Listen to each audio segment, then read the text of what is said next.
നമസ്കാരം പ്രിയമുള്ളവരെ, ആസാദിയുടെ ന്യൂസ് ഡെസ്കിലേക്ക് എല്ലാ മാന്യപ്രേക്ഷകരെയും സ്വാഗതം ചെയ്യുകയാണ്. കേരള മുഖ്യമന്ത്രി വി.ഡി. സതീശൻ കർദിനാൾ ക്ലിമിസ് ബാബയുടെ രജത ജൂബിലി ആഘോഷത്തിൻ്റെ ഭാഗമായി നടത്തിയ ഒരു പ്രസംഗത്തിൽ താൻ പറഞ്ഞ ചില വരികളാണ് ഇന്ന് നമ്മൾ പ്രേക്ഷകരുമായിട്ട് പങ്കുവെക്കുന്നത്.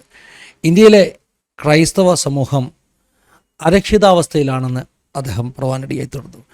അതായത് നമുക്കറിയാം, ഇന്ത്യയുടെ വിവിധ ഭാഗത്ത് ഇന്ന് ക്രൈസ്തവർ നേരിടുന്ന പ്രശ്നങ്ങൾ, അതിനെക്കുറിച്ചൊക്കെ അദ്ദേഹത്തിൻ്റെ പ്രസംഗത്തിൽ പരാമർശമുണ്ടായിരുന്നു. അതിൽ ഒക്കെ അപ്പുറമായിട്ട് സാധാരണയായിട്ട് അദ്ദേഹം ക്രൈസ്തവ വേദികളിലൊക്കെ ചെയ്യുന്നത് പോലെ ദൈവത്തിൻ്റെ വചനം ഉദ്ധരിച്ചൊക്കെയാണ് ഇപ്രാവശ്യവും പ്രസംഗിച്ചത്. പ്രത്യേകിച്ചും യെശയ്യാപ്രവാചകന്റെ പുസ്തകം 60-ാം അധ്യായത്തിലെ എഴുന്നേറ്റ് പ്രകാശിക്കുക എന്ന് പറയുന്ന ആ വചനഭാഗങ്ങൾ കാണാതെ മനപ്പാഠം പഠിച്ച് അദ്ദേഹം അവതരിപ്പിക്കുകയും തിമോത്തിയോസിൻ്റെ ലേഖനത്തിൽ ഒരു ഇടയൻ എങ്ങനെയായിരിക്കണമെന്നുള്ളത് തിമോത്തിയോസിന് പൗലോസ് എഴുതുന്ന വരികൾ ഒക്കെ അദ്ദേഹം വിവരിക്കുകയും ചെയ്യുവാൻ ഇടയായി തീർന്നു.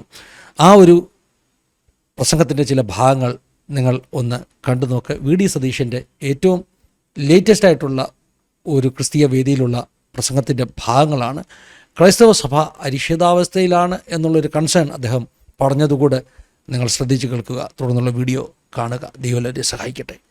ഞാൻ അദ്ദേഹത്തെക്കുറിച്ച് ഓർക്കുമ്പോഴെല്ലാം എനിക്ക് മനസ്സിൽ പെട്ടെന്ന് തോന്നിയത് യെശയ്യാ പ്രവചനം 60-ാം അധ്യായമാണ്.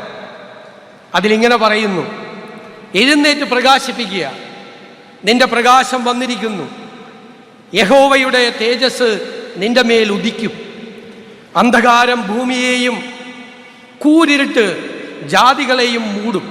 യഹോവ നിന്റെ മേൽ ഉദിക്കും, യഹോവയുടെ തേജസ് നിന്റെ മേൽ പ്രത്യക്ഷമാകും. ജാതികൾ നിന്റെ പ്രകാശത്തിലേക്കും രാജാക്കന്മാർ നിന്റെ പ്രഭാവലയത്തിലേക്കും വരും. നീ തല ഉയർത്തി ചുറ്റും നോക്കുക, എല്ലാവരും ഒന്നിച്ചുകൂടി നിന്റെ അടുക്കലേക്ക് വരും. നിന്റെ പുത്രന്മാർ ദൂരെ നിന്ന് വരും, നിന്റെ പുത്രിമാർ അവരെ പാർശ്വത്തിലാക്കി അവർ വരും. നീ അത് കണ്ട് ശോഭിക്കും, നിന്റെ ഹൃദയം പിടച്ചു വികസിക്കും.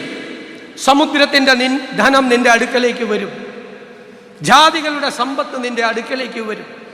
യെശയ്യാ പ്രവാചകൻ പറഞ്ഞതുപോലെ പ്രകാശിച്ചു കൊണ്ടിരിക്കുന്ന ഒരാളാണ് ദൈവത്തിൻ്റെ പ്രകാശം. വേദപുസ്തകത്തിൽ ഏറ്റവും കൂടുതൽ പറയുന്നത് പ്രകാശത്തെക്കുറിച്ചാണ്.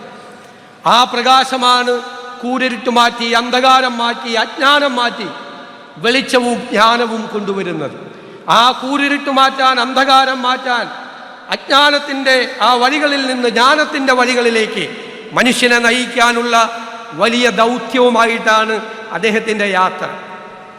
നമുക്കറിയാം, പൗലോസ് അപ്പോസ്തലൻ തിമോത്തിയോസിന് എഴുതിയ ലേഖനത്തിൽ സഭാധ്യക്ഷൻ എങ്ങനെയായിരിക്കണമെന്ന് പറയുന്നുണ്ട്.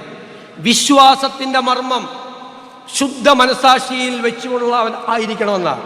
ക്രൈസ്തവ സമൂഹം ഇന്ന് രാജ്യത്തെല്ലായിടത്തും വലിയ അരക്ഷിതബോധം നേരിടുന്ന ഒരു കാലഘട്ടത്തിൽ ആ അരക്ഷിതത്വത്തിൽ നിന്ന് അവരെ രക്ഷിക്കാൻ, അവർക്ക് ആത്മവിശ്വാസം പകർന്നു കൊടുത്ത് അവരെ യഥാർത്ഥ വഴികളിലേക്ക് നയിക്കാൻ, ആ വിശ്വാസത്തിലേക്ക്, പ്രത്യാശയിലേക്ക് അവരെ നയിക്കാൻ